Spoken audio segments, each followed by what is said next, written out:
Good evening, friends. Let me start with this. Human connection is at the center of who we are. We are wired for belonging, for love, for the feeling of being seen and valued. But let's talk about what happens when that wiring goes haywire, when we confuse worthiness with approval. Don't beg, don't chase, don't write, don't call. It sounds simple, doesn't it? A clear boundary, a definitive line. But let me tell you, it's not simple. It's hard. It's counterintuitive. Why? Because when we feel like we're losing something or someone, our first instinct is to hold on tighter, to prove our worth, to earn the love or attention we believe we're lacking. But let me ask you this, when was the last time you begged for something and felt good about it? When was the last time you chased after someone desperately trying to stay relevant in their life and felt like your truest self? When was the last time you overexplained yourself in a text, waited hours for a reply, and thought, yeah, this is who I'm meant to be? Here's the truth: begging, chasing, overreaching, they're not acts of connection. They're acts of desperation, and desperation is rooted in the fear that we are not enough as we are. Your worth is not negotiable. This is a statement of truth, not a suggestion. It's not something that fluctuates based on someone else's opinion of you, their willingness to stay, or their ability to see your value. And yet, so many of us live as though our worth is on the auction block, up for grabs by the highest bidder. We try to earn it, we hustle for it. We tie it to external factors, our relationships, our achievements, our productivity, without realizing that none of these things can truly define our intrinsic value. The problem is, we've been conditioned to believe otherwise. From a young age, we're taught to measure ourselves by external validation. We're praised for good grades, good behavior, and fitting in. We learn to associate worth with achievement, approval, and acceptance. Over time, this conditioning becomes the lens through which we view ourselves. When someone criticizes us, rejects us, or pulls away, it feels like a reflection of our inadequacy. When someone gives us attention, love, or affirmation, it feels like a stamp of approval. But here's the thing, no one else has the authority to define your worth. Not the person who ignored your message. Not the one who left you on read. Not the job that passed you over or the friend who drifted away. Their actions might hurt, but they don't hold the power to diminish who you are. Your worth is inherent. It's baked into your being. It doesn't rise and fall with the tides of other people's opinions or behaviors. This is where the hard part comes in. It's one thing to intellectually understand that your worth is not negotiable. It's another thing entirely like you believe it. When someone doesn't see your value, it's easy to internalize their lack of recognition as a personal failure. You might find yourself overcompensating, trying harder, giving more, or bending to fit their expectations, all in the hope of proving your worth. But proving something that is already inherent is a losing game. The more you chase validation, the further you stray from the truth of who you are. Living as if your worth is non-negotiable requires radical self-compassion. It means recognizing that your value exists independently of what you achieve or how others treat you. It's about standing firm in the belief that you are enough, even when the world around you tries to tell you otherwise. This doesn't mean you won't feel the sting of rejection or disappointment. Those feelings are natural and valid. But it does mean that you don't let those experiences dictate your sense of self. When you truly internalize the belief that your worth is not negotiable, everything changes. You stop over-explaining yourself. You stop begging for love, attention, or approval. You stop shrinking yourself to fit into spaces that were never meant for you. Instead, you start setting boundaries. You start choosing relationships and opportunities that honor your value. You start showing up as your authentic self, not because you're trying to prove something, but because you know that you're already whole. Authenticity over approval is a principle that challenges the way we often approach our relationships and our interactions with the world. From an early age, many of us are taught directly or indirectly that approval from others is the key to belonging and success. We learn that being liked, accepted, or praised by others will secure us a place in the world. As a result, we begin to shape ourselves to fit the expectations of others, even if it means abandoning parts of who we really are. We adjust our personalities, downplay our opinions, and hide our vulnerabilities to fit into the mold we think will earn us approval. But what we don't realize is that approval that comes at the expense of authenticity is hollow. It might feel good in the moment, but it never truly satisfies because it's based on a version of ourselves that isn't real. Authenticity, on the other hand, requires courage. It requires standing in your truth, even when it's uncomfortable or unpopular. It means showing up as your full, imperfect self and trusting that the right people will value you for who you are, not who you pretend to be. But let's be clear, authenticity isn't about being liked by everyone. In fact, choosing authenticity often means losing approval from those who prefer the version of you that's easier to control or more convenient for them. That's the cost of being real. You might disappoint some people, but what you gain is far more valuable self-respect and true connection. When we prioritize approval, we hand over our power to others. We allow their opinions, preferences, and judgments to dictate how we show up in the world. We start to live in fear of rejection, fear of criticism, fear of not being enough. This fear can make us small. It can keep us from taking risks, voicing our opinions, or setting boundaries. But when we choose authenticity, we reclaim that power. We start living in alignment with our values, our desires, and our truths. It doesn't mean we stop caring about other people's feelings or perspectives. It simply means we stop letting those things define us.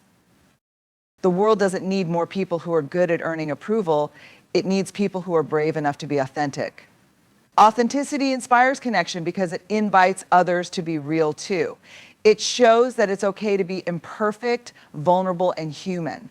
It creates space for deeper relationships where people can see and accept each other as they truly are, rather than as they think they should be. Living authentically doesn't mean you'll never feel the pull of approval. That desire is deeply ingrained in all of us. But what it does mean is that you choose to prioritize what's real over what's easy. It means that you stop performing for others and start living for yourself. It's about recognizing that the only approval you truly need is your own. When you live authentically, you may not please everyone, but you'll find freedom, self-respect, and a sense of belonging that approval alone can never provide. Stop chasing, attract by being yourself. It's a lesson that often feels counterintuitive because, as humans, we're wired to pursue what we want.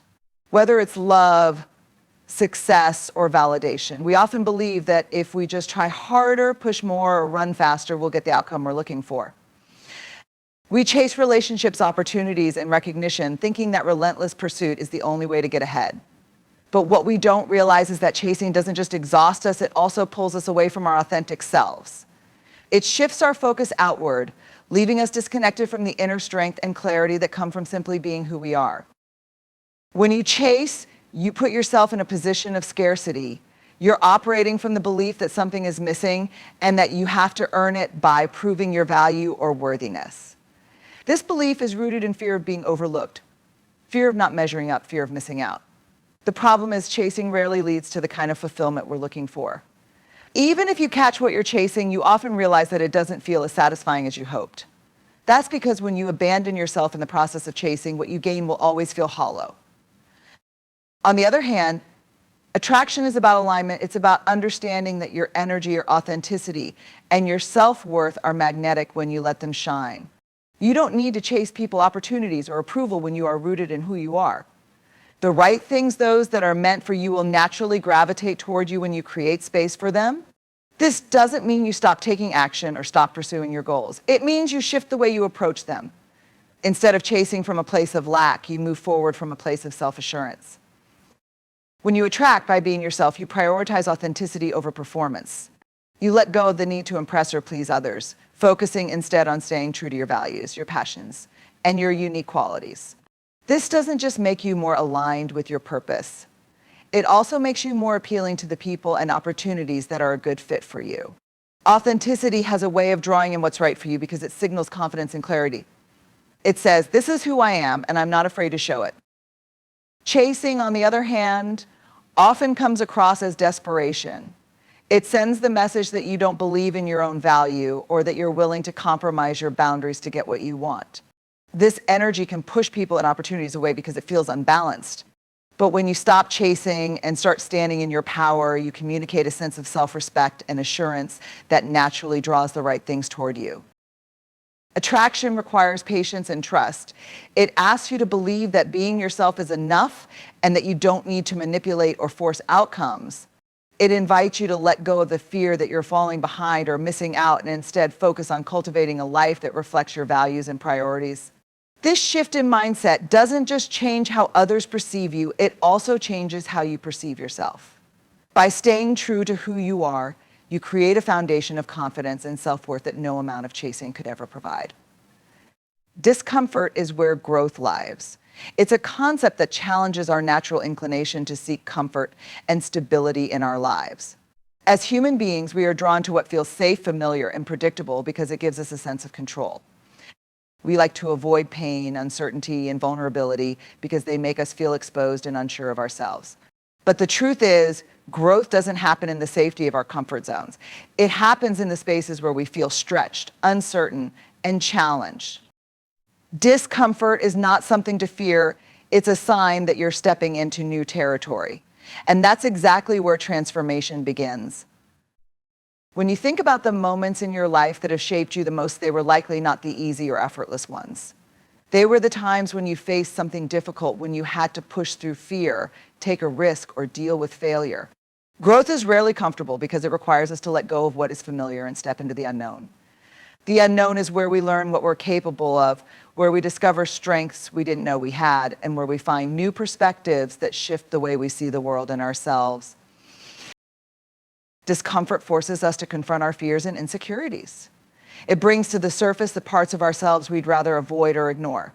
But it's in facing those parts that we grow stronger and more self-aware. Discomfort is not a sign that you're doing something wrong. It's often a sign that you're doing something right. It means you're challenging yourself, breaking old patterns, and expanding your capacity for resilience. Avoiding discomfort might feel safe in the short term, but it keeps you stuck. It keeps you from reaching your potential and experiencing the fullness of life. Growth through discomfort is not about throwing yourself into situations that are overwhelming or harmful. It's about leaning into the challenges that arise naturally as you pursue your goals, deepen your relationships, or explore new opportunities. It's about recognizing that the butterflies in your stomach, the voice of self-doubt, and the fear of failure are not reasons to stop, they're invitations to keep going. Every time you push through discomfort, you build confidence and strengthen your belief in yourself. You prove to yourself that you can handle uncertainty, that you can adapt, and that you can grow through whatever life throws your way. The beauty of discomfort is that it teaches you to trust yourself. When you embrace the uncomfortable moments, you realize that you are more capable and resourceful than you thought. You learn to rely on your inner strength rather than seeking external validation. Over time, what once felt impossible becomes manageable, and what once felt terrifying becomes an opportunity. Growth is not about reaching a final destination where everything feels easy. It's about continuously stepping into new challenges that help you evolve into the person you're meant to become. It's about understanding that discomfort is not an obstacle, it's the path forward. Let go to make space for what you deserve. This idea may sound simple, but it is one of the hardest truths to live by. As humans, we are naturally inclined to hold on to people, opportunities, habits, and even ideas about who we are. Letting go often feels like failure, like giving up, or like losing something valuable. But in reality, holding on to the wrong things, the wrong people, or the wrong mindset keeps us from receiving what is truly meant for us. You cannot open your hands to new possibilities if they are tightly clutching something that no longer serves you. Letting go is not about defeat, it's about creating space for better. Holding on often comes from a place of fear. We cling to unhealthy relationships because we fear being alone. We hold on to unfulfilling jobs because we fear uncertainty. We stay tied to old habits or patterns because they feel familiar and safe, even if they're limiting us. This fear convinces us that letting go means we'll end up with nothing. But the truth is, letting go is an act of faith. It's trusting that by releasing what doesn't align with our values, goals, or well-being, we make room for something better to enter. Letting go requires courage. It means being honest with yourself about what is no longer working. It means acknowledging the relationship's commitments or beliefs that are draining your energy or holding you back. This honesty can be painful because it forces you to confront uncomfortable truths. But clarity always precedes transformation. When you let go of what isn't right for you, you create clarity about what is. You give yourself the freedom to move forward, unburdened by the weight of what no longer fits. Making space for what you deserve doesn't happen overnight. It's a process of learning to trust yourself and the journey you're on. Letting go doesn't mean forgetting or pretending something didn't matter. It means accepting that not everything is meant to stay forever. Some things, some people, and some opportunities are chapters in your story, not the entire book. The more you hold on to what's no longer meant for you, the more you delay the next chapter from unfolding. This isn't to say that letting go is easy. It's not. It comes with grief, uncertainty, and moments of doubt. But it also comes with freedom, growth, and new possibilities. It's about recognizing that letting go is not about rejecting what was. It's about making peace with it and choosing to move forward. You deserve relationships that feel mutual and fulfilling. You deserve opportunities that align with your passions and potential. You deserve habits and mindsets that elevate you, not diminish you. Letting go is not about settling for less. It's about refusing to settle at all. It's about knowing your worth and understanding that by holding on too tightly to the wrong things, you may be blocking the right things from finding you. Making space is an act of self-respect and self-love. It's a statement that you trust yourself enough to release what no longer serves you and to wait for what truly aligns with who you are and where you're going. Choose yourself and trust the process. This simple but profound idea is a reminder that your life, your choices, and your happiness start with you. Too often we are taught to prioritize others over ourselves, to put their needs, opinions, and desires ahead of our own. We are conditioned to believe that choosing ourselves is selfish or inconsiderate, so we end up compromising our own well-being in the name of pleasing others. But the truth is, choosing yourself is not selfish, it's necessary. When you choose yourself, you honor your worth, your boundaries, and your growth. You take ownership of your life instead of waiting for someone else to validate or define you. Choosing yourself doesn't mean disregarding others. It means recognizing that you cannot pour from an empty cup. When you consistently neglect your own needs in favor of others, you deplete yourself. Over time, this leads to resentment, burnout, and a sense of disconnect from who you truly are. But when you choose yourself, you make decisions that align with your values, your goals, and your vision for your life. You set boundaries that protect your energy and ensure you have the capacity to show up fully, not just for yourself, but also for the people and responsibilities that matter most to you. Trusting the process is an essential part of choosing yourself. It's understanding that growth, healing, and progress don't happen overnight. It's accepting that life is full of uncertainty and that not everything will go according to plan. But trusting the process means believing that even when things don't make sense in the moment, they are unfolding as they should. It means staying committed to your journey even when it feels challenging or unclear. Choosing yourself and trusting the process go hand in hand because they both require faith in your own resilience and worthiness. When you choose yourself, you take responsibility for your happiness. You stop waiting for someone else to save you, fix you, or complete you. You recognize that your happiness is an inside job and that no one else can do the work for you. This shift in perspective can be empowering because it puts the control back in your hands. It allows you to make decisions from a place of self-respect rather than fear or obligation. It means saying yes to what lights you up and no to what drains you, even if it disappoints others.